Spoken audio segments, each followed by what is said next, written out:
President of the Republic of the Philippines. Mr. President, please.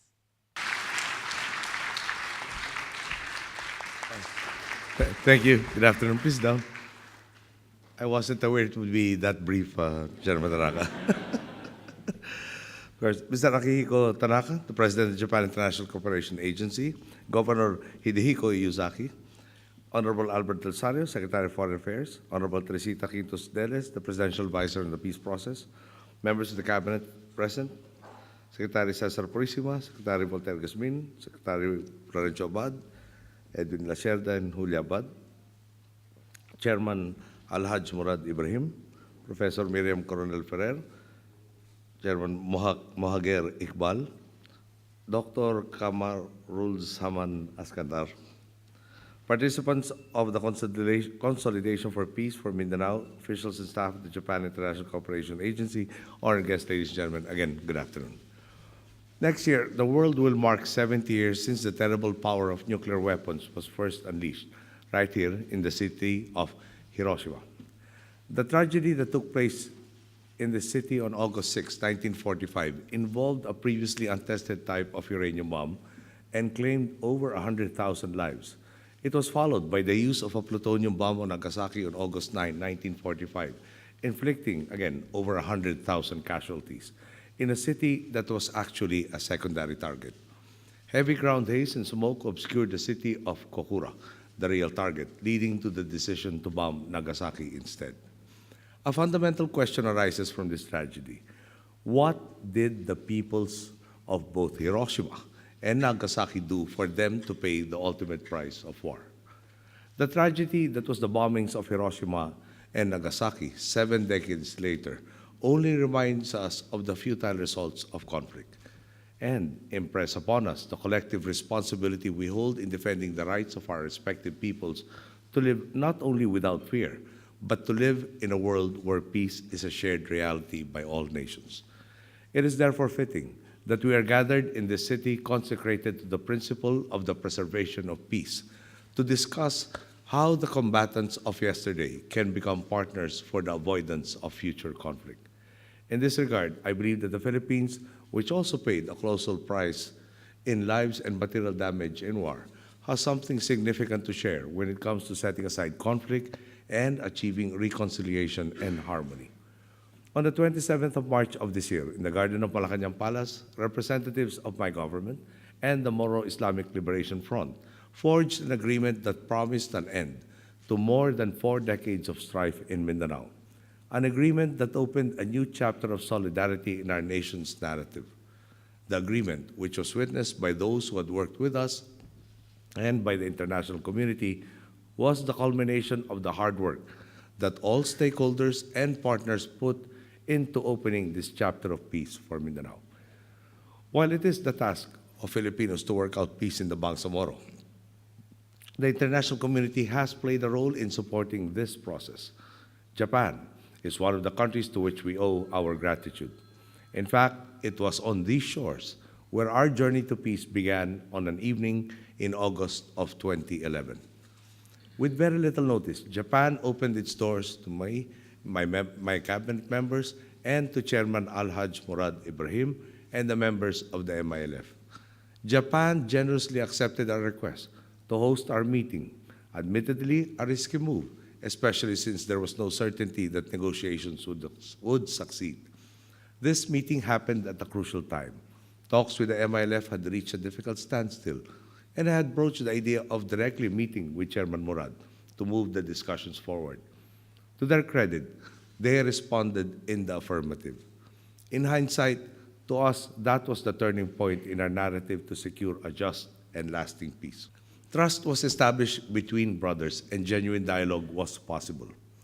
As a congressman, I had come to understand that the degree of resentment in the hearts of the Bangsamoro people was, to a large part, a result of land grabbing and the opportunism of some of our less scrupulous compatriots. Taking advantage of the illiteracy of our indigenous peoples who did not know that their lands had to be registered under their name, these lettered Christians sought control of the lands our Moro and other indigenous peoples called home. This in turn led to a struggle of our Moro brothers to reclaim what was rightfully theirs. Given the many deaths, which were the result of the conflict that raged and festered for generations, one cannot help but wonder, if a law had been passed to protect the marginalized, like the Indigenous Peoples' Rights Act that we now have, could bloodshed have been avoided? Is it not right that, as one of my predecessors once said, that those who have less in life should have more in law? I wondered, with all the hostility and animosity that once existed between brothers, how could one achieve the trust crucial in forging an agreement? As president, these questions continued to preoccupy my mind. This is why every avenue to build a once scarce trust was explored the moment we stepped into office. At one point, I even thought that if we could allow students from Mindanao and other parts of the country to come together and learn in a cross-enrollment setup, build friendships, and strengthen those friendships as they grew older, then perhaps one day, when those very students hold the reins of power, trust would not be scarce and peace would be a possibility. I have always believed that true leaders embody what is best of their peoples, and that in turn, they would protect the interests of their peoples. Both Chairman Murad and I thus met, not thinking how to win or how to give up the least, but rather how we could work together and how we can improve the lot of our followers, who, after all, are all Filipinos. Both of us understood that the suffering of our people had to stop and that any form of violence, neglect, and misgovernance only fueled the hatred one side had for the other. I knew this narrative of injustice. My family, after all, was victimized by a president who abused his power. I fully understood the plight of those who, like my family, could not find justice within the system.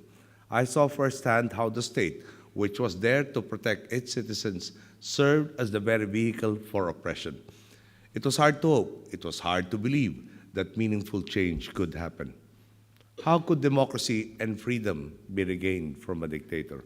How could our rights be upheld? After all, history has made it clear. Oppression is often met with violence, with those at the front line never seeing the culmination of their efforts. Chairman Murad had also witnessed injustice. Development in Mindanao was hampered by instability.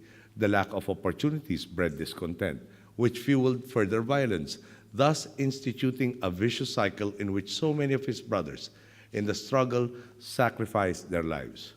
In the end, atrocities were visited upon all sides. However, those who once experienced atrocities sit at the table with us today, working with us as we advance the peace process through dialogue with the modicum of trust established between us. And while Chairman Murad and I had gained the trust of another, or one another, the task of hammering out the details in every annex was left to the able hands of the MILF Chief Negotiator, the Honorable Mohager Iqbal, Professor Miriam Coronel Ferrer, and her predecessor, now Justice Marvic Leonen, and of course, Secretary Guingdeles. Despite the many challenges in pursuing peace, both Chairman Murad and I, as well as our followers, knew that we had to put an end to this vicious cycle and in turn ignite a virtuous cycle of empowerment and advancement. This was the context from which we approached that day in August here in Japan almost 3 years ago. I sometimes wonder, if that meeting did not take place, where would we be today?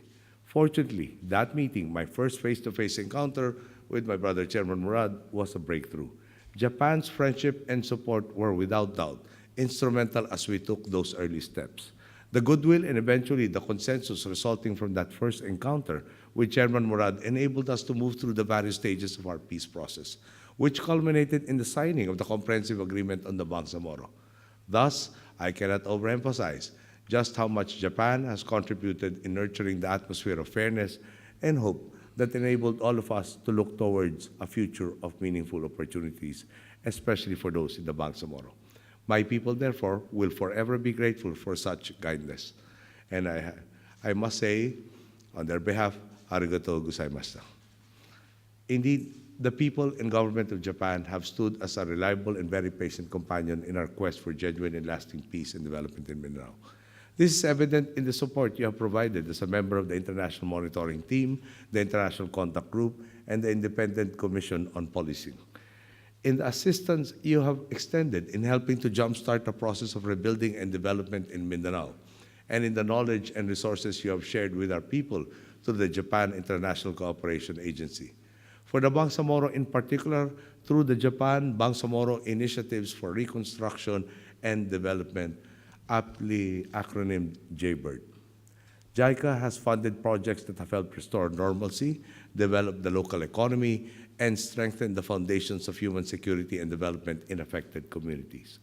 Proof of this can be seen in the initiatives you are undertaking in Mindanao, namely the capacity building for community development in conflict-affected areas in Mindanao, the study for socio-economic reconstruction and development of conflict-affected areas in Mindanao, and the grant assistance for grassroots human security projects, which you continue to extend to communities in need. These are on top of the many other efforts you have done and continue to do in Mindanao and throughout our country. I am told that to date, assistance coursed through JBIRD has reached around 15.1 billion yen, or 6.6 billion pesos.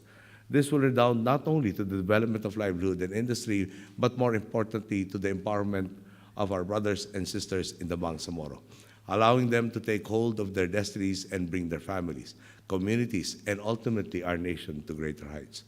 All these complement our administration's own resolve to spur growth and inclusiveness in Mindanao. Through our Jahatra Bangsamoro program, we have extended the coverage of healthcare to MILF communities and implemented the Cash for Work program to help them transition towards becoming even more productive members of society. Our goal, a goal I believe you share, is to ignite a virtuous cycle of empowerment and growth, a cycle that takes root in the stability and security born of a just and lasting peace. This is a vision we share for Moros, Christians, and Lumans alike. The contributions of Japan, Malaysia, Indonesia, Brunei, Norway, Libya, the United Kingdom, Saudi Arabia, Turkey, Canada, Australia, the United States, New Zealand, Sweden, the European Union, and the many other nations, international organizations, and agencies who have worked with us are truly invaluable. This critical juncture in our journey now only highlights the fact that the pursuit of peace, challenging as it may be at times, can and must be an undertaking filled with optimism. This much is true, especially when reason and a determined mindset to espouse harmony prevail between parties. Peace becomes all the more possible when those at the table work towards building a condition where the rights of each one, regardless of history or belief, are recognized and upheld, and where the rule of law and justice are not merely lip service, but the compass that guides all our endeavors. Indeed, when we do right by those we have sworn to serve, we can ensure our equitable advancement. And because our peace is based on justice, it is a peace that will last, and it will serve as a firm foundation for development and security. I believe this is the very essence of all our efforts and of our gathering today. It is by working together to boost the capacities of the people of the Bangsamoro that we can truly enable them to succeed and show them that peace, stability, and harmony, whether in Mindanao or in the wider international environment, are both possible and sustainable. This can be done if we can harness trust and friendship towards a reasonable, mutually beneficial consensus. I believe that all of us here today are bound by this hope. That is why my administration will work doubly hard to ensure that free, peaceful, and democratic elections for the Bangsamoro government will take place come 2016. This is why our government will continue to take on programs and implement projects that will empower more Filipinos to contribute to the growth of our nation. This is why, even in the face of immense challenge and difficulty, the Filipino people will continue to tread the straight and righteous path to progress, because we know that true inclusive growth affects individuals, communities, nations, and the entire world. It is with this commitment that we will continue to work with all partners of goodwill. For the longest time, my brothers and sisters in the Bangsamoro have sought to live dignified, productive, and peaceful lives. Today, this vision is within reach, not only for them, but for all of us. It is a vision that motivates all of us to finish the journey we had taken. Through our sustained solidarity, I am confident we can and will fulfill the promise of peace, a promise that will illuminate not only our own path, but also that of generations to come. I would like to add that if solidarity among Filipinos and with other nations of goodwill, like Japan, like Malaysia, and others, can bring about peace, then it is incumbent on all nations to look at the regional circumstances and ask of themselves if conflict should be considered inevitable. While it is undeniable that tensions do exist in our part of the world, and that it can even be said that we have entered into an era of brinkmanship, all of us have it in ourselves not to be prisoners of our past. Should we not strive instead to firmly learn from the past, and by so doing, unchain ourselves from the inflexibility and unilateral attitudes that cause so much conflict within living memory? If lives were needlessly sacrificed to achieve power and prestige, is it not our obligation, not only to the present and future generations, but to millions of innocent dead, cut down by conflict, to firmly insist that losing any life is a price none of us can afford to pay? In the face of rising tensions in our region, our shared future lies in the appreciation of three basic truths. First, that there has to be a right and wrong. Second, that we have to champion what is right. And third, most crucially of all, that in championing what is right, we are always conscious that conflict is not the necessary course. Principle is no obstacle to peace, but war annihilates everything, including principle. I ask you and all peoples of goodwill to take a similar path of dialogue and negotiation to achieve mutual understanding, justice, and prosperity. Whenever it seems that the path to peace is filled with so many obstacles, when our spirits are tested and our faith in the processes are shaken, those of us who are in a position to make decisions must remember what happened here in Hiroshima and in Nagasaki and in the many places that have faced and are now experiencing conflict. If we falter, it is the innocent who will pay the ultimate price. Thank you. Good day.